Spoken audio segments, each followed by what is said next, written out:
शिक्षा और दुनिया, एडू अफेयर्स के साथ।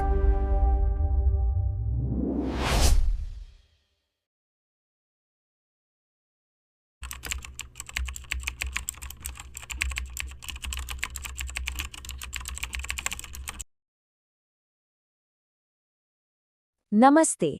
चलिए आज बात करते हैं भारतीय रिजर्व बैंक यानी आरबीआई के कुछ हालिया और बहुत बड़े फैसलों के बारे में।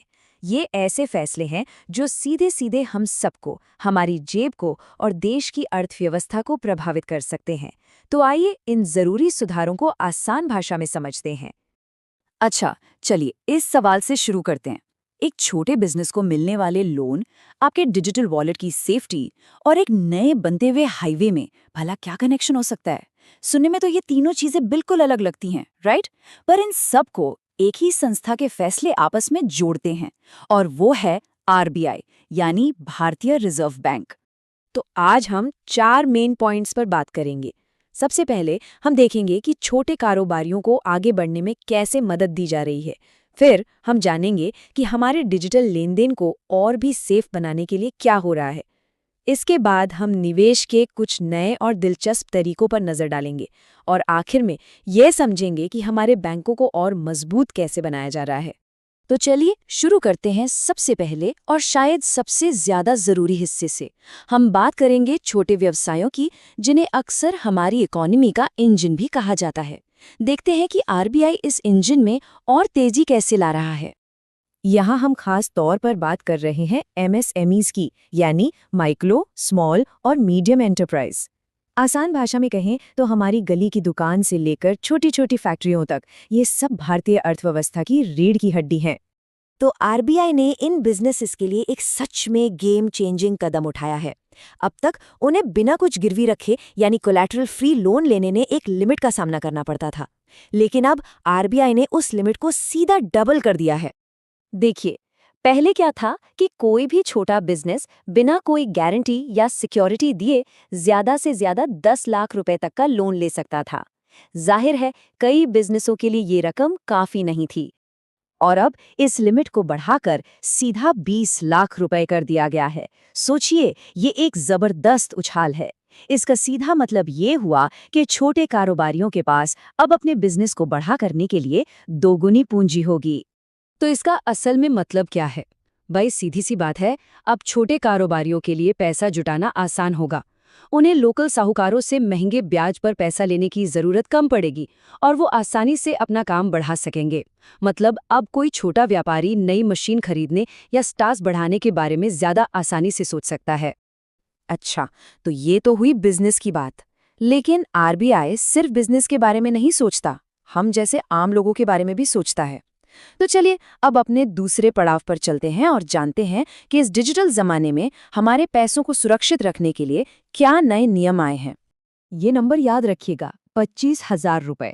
ये वो रकम है जो नए नियमों के तहत मुआवजे के तौर पर मिल सकती है अगर किसी के साथ कोई छोटा मोटा डिजिटल फ्रॉड या अनऑथराइज्ड ट्रांजैक्शन हो जाता है। ये वाकई एक बड़ी राहत की बात है। और बात सिर्फ मुआवजे की नहीं है, आरबीआई ने एक पूरा का पूरा फ्रेमवर्क बनाया है। इसमें 3 मेन बातें हैं। पहली तो यही, छोटे मोटे फ्रॉड पर कॉम्पेंसेशन। दूसरी, ये पक्का करना कि बैंक आपको धोखे से कोई बीमा या म्यूचुअल फंड न बेचते हैं। और तीसरी, लोन रिकवरी एजेंटों के लिए कड़े नियम बनाना ताकि वो ग्राहकों से सही तरीके से पेश आएं। चलिए अब बात करते हैं कुछ नए और एक्साइटिंग इन्वेस्टमेंट ऑप्शंस की जो आरबीआई हमारे लिए खोल रहा है, खासकर रियल एस्टेट और इंफ्रास्ट्रक्चर जैसे बड़े सेक्टर्स में। ये जानना बहुत दिलचस्प होने वाला है। तो सबसे पहले बात करते हैं रीट की। इसका पूरा नाम है रियल एस्टेट इन्वेस्टमेंट ट्रस्ट। आप इसे बड़ी बड़ी कमर्शियल प्रॉपर्टीज का म्यूचुअल फंड समझ सकते हैं। मतलब ये एक ऐसा ट्रस्ट है जो बड़े बड़े ऑफिस या मॉल का मालिक होता है और उनसे जो किराया आता है वो निवेशकों में बांध देता है। और दूसरा है इनविट यानी इंफ्रास्ट्रक्चर इन्वेस्टमेंट ट्रस्ट। ये भी रीट जैसा ही है, बस फर्क इतना है कि ये रियल एस्टेट की जगह हाईवे, पावर लाइन और डेटा सेंटर जैसे बड़े इंफ्रास्ट्रक्चर प्रोजेक्ट्स में निवेश करता है। तो ये दोनों काम कैसे करते हैं? देखिए, रीट्स किराए से पैसा कमाते हैं, जबकि इनविट्स टोल या यूजर फीस जैसी चीजों से। लेकिन असली खबर क्या है? असली खबर ये है कि आरबीआई ने एक बहुत बड़ा रूल चेंज किया है। अब तक बैंक सिर्फ इन्वेट्स को लोन दे सकते थे, लेकिन अब वो रीट्स में भी पैसा लगा सकते हैं। उम्मीद है कि इससे रियल एस्टेट सेक्टर को एक बड़ा बूस्ट मिलेगा। और अब आते हैं अपने आखिरी पड़ाव पर। देखिए, एक मजबूत इकोनॉमी के लिए मजबूत बैंक होना बहुत ज़रूरी है ना? और इसी नींव को और पक्का करने के लिए आरबीआई ने एक नया मिशन शुरू किया है, मिशन सक्षम। तो ये मिशन सक्षम है क्या आखिर? सीधे शब्दों में कहें तो ये खास तौर पर शहरी सहकारी बैंकों यानी अर्बन कोऑपरेटिव बैंक्स के कर्मचारियों के लिए एक ट्रेनिंग और सर्टिफिकेशन प्रोग्राम है। इसका मकसद उनकी स्किल्स और नॉलेज को बढ़ाना है। और ये कोई छोटा-मोटा प्रोग्राम नहीं है, इसका स्केल बहुत बड़ा है। टारगेट है करीब 1,40,000 बैंक कर्मचारियों को ट्रेन करना, वो भी उनकी अपनी लोकल भाषाओं में। ये बैंकिंग सेक्टर में स्किल डेवलपमेंट का एक बहुत बड़ा अभियान है। खुद आरबीआई इसे एक क्षेत्रव्यापी क्षमता निर्माण और प्रमाणन ढांचा कहता है।